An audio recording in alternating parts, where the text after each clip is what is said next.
à l'INSERM qui fait que je ne peux pas m'exprimer en public sans avoir un PowerPoint, un support audiovisuel. Et en plus, on sait que les gens, en même temps qu'ils écoutent, elles écoutent, aiment bien aussi avoir quelque chose de visuel. Ça fait deux canaux sensoriels pour faciliter l'écoute. Donc je suis un psychosociologue, comme notre ami de ce matin. Et donc un psychosociologue, c'est ce qu'on appelle en anglais pain in the ass. Je vous laisse comprendre ce que ça veut dire, avec deux commentaires sur la session, sur ce séminaire dans lequel on se trouve.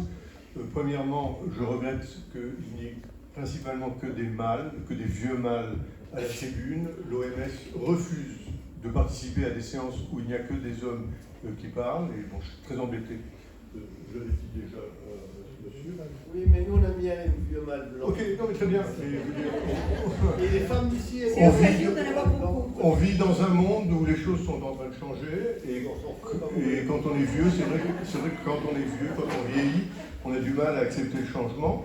La deuxième chose, c'est que la majorité des intervenants sont désignés par un terme de docteur ou de professeur, et seulement les deux psychosociologues qui interviennent dans ce colloque n'ont pas de qualificatif professionnel, ce qui renforce l'idée que nous sommes des indisciplinés qui sont difficilement identifiables.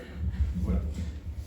Donc l'idée donc, est d'essayer de comprendre un peu, alors, de contextualiser la question de la sexualité, du vieillissement, enfin de la sexualité des personnes âgées, mais aussi du vieillissement de la sexualité, de l'expérience sexuelle, qui a été occasionnée par les expériences que nous avons vécues l'année dernière et un peu l'année d'avant, avec le confinement, la séparation, l'institutionnalisation de la vie sociale, c'est-à-dire que notre vie quotidienne s'est trouvée subitement gérée comme si on était dans une institution, avec des certificats, des autorisations d'entrée ou de sortie, du droit de visite, du pas de droit de visite, enfin, etc. Et donc, la réduction, enfin, ou l'ouverture de la vie sociale et de la vie sexuelle à l'imaginaire, favorisée par l'usage des technologies, des nouvelles technologies de la communication, où finalement, enfin, on parlait ce matin de l'absence, de la présence, de la solitude et de l'isolement. Finalement, le Covid représente ça. Finalement. On est à la fois coupé des autres physiquement, mais mes relations avec les gens qui n'habitent pas Paris se sont développées de façon exponentielle. C'est-à-dire qu'on se parle tous les jours et toutes les nuits, si vous voulez, avec les écrans, avec les trucs, enfin, etc. Donc, il y a et c'est en ça que je dis que le Covid, non pas comme épidémie, mais comme phénomène socio-culturel et politique. Hein, à la limite, je ne parle pas de la maladie, hein, je ne suis pas médecin, je ne sais pas ce que c'est. Donc le Covid, c'est comme on disait le sida. Le sida, ça n'est pas une maladie, c'est un phénomène culturel global qui a transformé nos vies sexuelles pendant très longtemps. Donc là, le Covid donc, a provoqué des modifications importantes dans les scénarios et les scripts de la sexualité, c'est-à-dire que c'est l'idée selon laquelle la sexualité est une activité qui est scénarisée, hein, ce n'est pas une activité naturelle, on apprend les pratiques sexuelles, on apprend celles qu'on doit faire, celles qu'on ne doit pas faire, celles qu'il vaut mieux faire, celles qui nous donnent du plaisir, celles qui nous font souffrir, celles qui nous font jouir, etc. Donc c'est des scénarios, et puis les scénarios se négocient entre partenaires sexuels. Ce n'est pas la même chose si vous allez dans un backroom ou si vous rencontrez quelqu'un dans le bal, au bal du 14 juillet.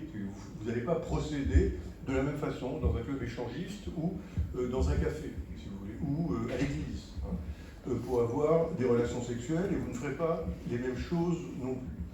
Donc l'idée, c'est une hypothèse un peu farfelue peut-être, c'est que la vie sexuelle commune s'aligne de plus en plus sur la vie sexuelle dans des organisations institutionnelles, c'est-à-dire qu'elle est réglée non seulement par la culture, mais par des réglementations qui nous sont imposées d'une certaine façon, mais qui modifient celles dans lesquelles on vit traditionnellement, et que finalement, aussi bien les conditions de la vie sexuelle des personnes âgées peuvent nous aider à comprendre ce qui est en train de nous arriver, et qu'en même temps, ce qui est en train de nous arriver peut nous aider à mieux comprendre les scénarios finalement qui sont organisés par la société, par la culture, par les institutions, etc.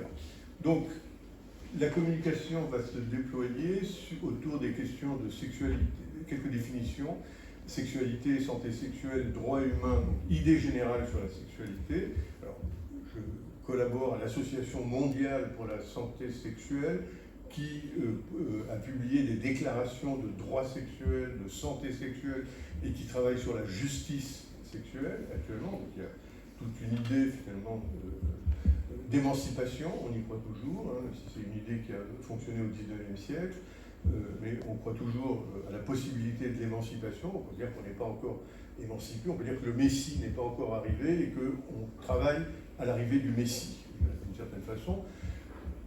Quelques éléments de démographie du vieillissement et de la sexualité des personnes âgées, quelques représentations de la sexualité des personnes âgées, et j'espère que ici tout le monde a plus de 18 ans.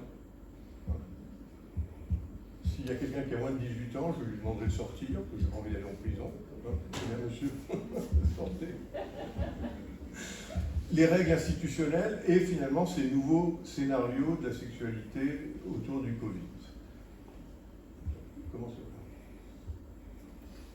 Voilà. Donc la définition de l'OMS, parce que l'OMS a repris la définition de la santé sexuelle, c'est l'idée, je ne vais pas tout développer, c'est que la santé sexuelle est un état de bien-être physique, émotionnel, mental et social associé à la sexualité.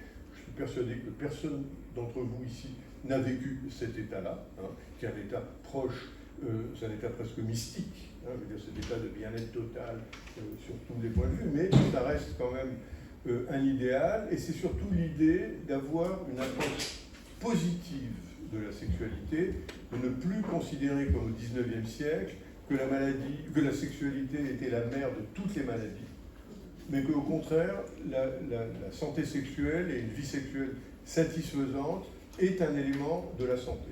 Freud, au XIXe siècle, avait fait la moitié du chemin. Il avait commencé à considérer que, premièrement, la frustration sexuelle des femmes était la cause des maladies mentales, de l'hystérie et de la neurasthénie, et il avait considéré que l'absence d'éducation sexuelle ou l'éducation sexuelle mensongère qui était donnée aux petits-enfants était aussi une source de mal-être, de névrose. Le cas du petit Hans, célèbre pour ceux qui aiment bien Freud. Donc, mais Freud n'a fait que la moitié du chemin. Il a considéré que la frustration sexuelle était une cause de maladie. Il n'a pas considéré que la satisfaction sexuelle pouvait être une cause de santé et de bien-être. Et on voit les idées ont changé au XXIe siècle. Récemment, le British Medical Journal a considéré que la prévention du cancer de la prostate nécessitait la pratique de 20 actes, la production d'une vingtaine d'éjaculats par mois pour les hommes, c'est-à-dire par la masturbation. Donc on voit bien, hein, je veux dire, autrefois la masturbation, ça rendait sourd, aveugle, muet, stérile, etc. Et là, ça vous empêche d'avoir le cancer de la prostate. Non, mais je veux dire, tu connais bien tout ça. Je veux dire, les idées ont changé et il y a une certaine normalisation, finalement. Et un ancien journaliste du Monde, Jean-Claude Guilbault, avait parlé il y a quelques années de la tyrannie du plaisir. Finalement, on est sorti d'une période où on n'avait pas le droit, disons, enfin, on avait des droits limités en matière de sexualité, à une période où, il y a quelques années, c'était devenu une obligation. Et donc il faut faire attention. Donc avec les renversements des changements de mode qui provoquent toujours des effets pas toujours souhaitables et respectueux des libertés finalement des personnes. Donc il y a eu cette déclaration des droits sexuels de 2014 avec l'idée justement qui peut s'appliquer dans les domaines dans lesquels on travaille, le droit à la vie privée. Donc ça c'est une question quand même très importante. Le droit de ne subir aucune forme de violence ni de coercition et le droit de jouir de la meilleure santé possible, y compris la santé sexuelle, avec la possibilité, et non pas de l'obligation, de vivre des expériences sexuelles qui apportent du plaisir, satisfaisantes et en toute sécurité. Une association avec laquelle je travaille, le Credavis, a un credo qui dit finalement la sexualité, tout le monde y a droit, mais personne ne peut l'exiger d'un autre. Donc on voit bien si vous voulez, les limites, hein, il n'y a pas d'obligation, et on voit bien avec l'apparition de ce qu'on appelle les asexuels, les personnes qui disent « moi je suis heureux sans vie sexuelle ». Alors, est-ce que c'est une maladie de ne pas avoir de désir sexuel, et de le dire, et de le revendiquer, et d'en faire une identité et une communauté, ou est-ce que c'est aussi une forme, disons, de liberté sexuelle? Et on le voit, le droit de disposer de son propre corps, hein, c'est ça aussi. Hein, je veux dire, personne ne peut utiliser mon corps.